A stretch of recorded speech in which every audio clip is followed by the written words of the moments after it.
Lula destrói a arrogância de Trump ao defender nossa soberania em pleno palco da CELAC.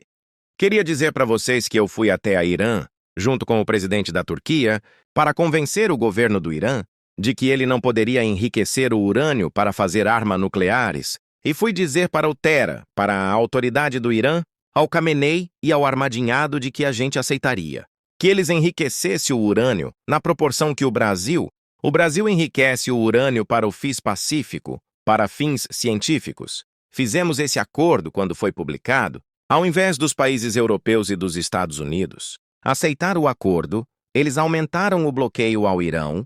E é muito engraçado, isso já foi publicado na imprensa, não é segredo para ninguém. Eu tinha recebido uma carta do companheiro Obama dizendo que só armadilhado e concordasse com aquele acordo. Tava tudo certo, pois nós fizemos a madrinha de assinar o acordo, tal qual estava a carta do Obama. Para minha surpresa, quando foi publicado o acordo, tanto a Europa quanto os Estados Unidos, aumentaram o bloqueio depois de alguns anos. Foram fazer um outro acordo, pior do que aquele que a gente tinha feito, e agora se invadiu o Irã. A pretexto de que o Irã estava construindo bomba nuclear, cadê as armas químicas do Saddam Hussein? Aonde elas estão, é show. Ou seja, nós não podemos viver mais no mundo de mentiras, em que as pessoas constroem o inimigo, constroem a imagem negativa do inimigo, para justificar a destruição. Que mundo que nós estamos? Eu ouvi o presidente, o representante de Moçambique, falar nos minerais críticos e nas terras raras. Aqui nesse plenário, todo mundo tem experiência de que o seu país já foi saqueado em tudo que é ouro que tinha, tudo que é prata que tinha, em tudo que é diamante que tinha, em tudo que é minério que tinha. Depois de levarem tudo que a gente tinha agora, eles querem ser dono dos minerais críticos. E das terras raras que nós temos, eu tô vendo a Bolívia ali, tô vendo o fichete é da Bolívia, ou seja, já levaram quase tudo da Bolívia. Agora que a Bolívia tem minerais críticos, é a chance da Bolívia, é a chance da África, é a chance da América Latina não aceitar ser apenas exportador de minerais para eles, ou seja, quem quiser que venha se instalar e produzir no país, para que a gente tenha chance de desenvolver os nossos países. Nós já fizemos, fomos colonizados, fizemos luta pela independência, já conquistamos democracia, já perdemos democracia, agora estão querendo nos colonizar outra vez. Então, companheiros e companheiras, eu não poderia ter faltado nessa reunião. Eu cheguei 2 horas da madrugada para fazer essa reunião. Porque é preciso que a gente levanta a cabeça, não é possível alguém achar que é dono dos outros países. O que estão fazendo com Cuba agora, o que fizeram com a Venezuela, o que tanto isso é democrático? Em que parágrafo e em que artigo da Carta da Ouro está dito que um presidente de um país pode invadir o outro? Que documento do mundo está dito isso? Nem na Bíblia não existe nada escrito que permita que isso aconteça. A utilização da força e do poder para nos colonizar outra vez? Ou seja, nós não teremos chances.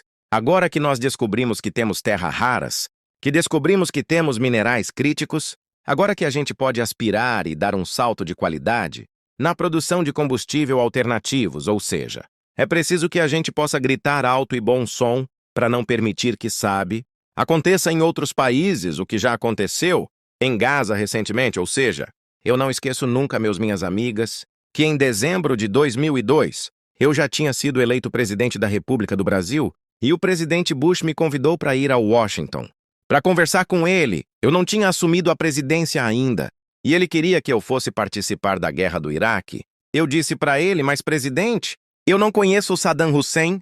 O Iraque fica a 14 mil quilômetros do meu país. Eu nunca fui no Iraque. Por que fazer guerra com ele? Por que destruir para reconstruir? Porque na época me ofereceram, se você participar da guerra, as empresas brasileiras vão ajudar a reconstruir Iraque. Agora, por que eu vou destruir? Para reconstruir, se está construído? Deixa o que está construído. Eu disse para ele, presidente, puxe, eu não participo da guerra do Irã, a minha guerra é contra a fome de 54 milhões de brasileiros que não têm o que comer, e essa guerra eu vou vencer e venci a guerra. Em 2014 acabamos com a fome no Brasil. Hoje, quando eu voltei à presidência da República, tem 3 milhões de pessoas passando fome. Outra vez, em apenas 2 anos e meio, nós outra vez tiramos 3 milhões de pessoas da fome. Essa guerra que nós temos que fazer para acabar com a fome na África, na América Latina, acabar com o analfabetismo, acabar com a falta de energia elétrica, é essa guerra que nós temos que fazer. Por isso me perdoe, querida vice-presidente. Eu não poderia deixar de falar isso porque nós estamos perdendo o direito de nos indignar. Estamos perdendo o direito? Vocês acham que eu quero guerra contra alguém? Eu não quero guerra com ninguém. Nem com a menor ilha do mundo, nem com a menor do mundo. E muito menos com os Estados Unidos, com a China. Com a Rússia, eu quero argumentar, eu quero construir narrativa. Porque somente com narrativas é que a gente vai dizer que a gente vai construir o mundo para que os nossos filhos, nossos netos possam acreditar que valeu a pena a gente ser governo do país que a gente nasceu.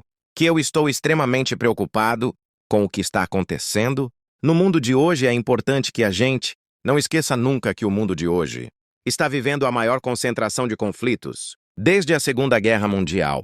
É importante que a gente não perca de vista que enquanto se gastou o ano passado 2 trilhões e 700 bilhões de dólares em armas e em guerras, nós ainda temos 630 milhões de pessoas passando fome. Ainda temos milhões de seres humanos sem energia elétrica. E ainda temos milhões de seres humanos sem ter acesso à educação. Ainda temos milhões de seres humanos sem energia elétrica. E ainda temos milhões de seres humanos sem ter acesso à educação e outros milhões e milhões de mulheres e crianças que são o resultado dessas guerras fratricidas e que ficam abandonados, sem documento, sem residência, que quer uma pátria onde morar. Por isso nós temos insistido cada vez mais de que é preciso parar e refletir sobre o nosso comportamento. Nós não somos mais países colonizados. Nós conquistamos soberania com a nossa independência. Nós não podemos permitir que alguém possa se intrometer e ferir a integridade territorial de cada país. O que nós estamos assistindo no mundo é a falta total e absoluta de funcionamento das Nações Unidas. O Conselho de Segurança da ONU e os seus membros permanentes foram criados para tentar manter a paz, e são eles que estão fazendo as guerras. E quando é que a gente vai tomar uma atitude para não permitir, sabe, que os países mais poderosos se achem dono dos países mais frágeis? Quando é que a ONU vai convocar uma reunião extraordinária para que a gente decida qual é o papel dos membros do Conselho de Segurança? Por que não se renova? Por que não se coloca mais países representando? O Conselho de Segurança da ONU, eu estou como ser humano, como democrata e como presidente do Brasil, indignado com a passividade dos membros de segurança, que não foram capazes de resolver o problema na faixa de Gaza, não foram capazes de resolver o problema no Iraque, não foram capazes de resolver o problema na Líbia, não foram capazes de resolver o problema na Ucrânia, não foram capazes de resolver o problema no Irã. Ou seja, e tudo se resolve por guerra, ou seja, quem tem mais canhão, quem tem mais navio, quem tem mais avião, quem tem mais dinheiro, se acha dono do mundo. Quando é que nós vamos dizer que isso não é normal? Quando é que nós vamos dizer, sabe, de que nós queremos voltar a ter uma relação civilizada entre as nações, que nós não vamos permitir o fim do multilateralismo e que a gente vai garantir que somente a paz é que pode fazer com que o mundo pobre possa se desenvolver?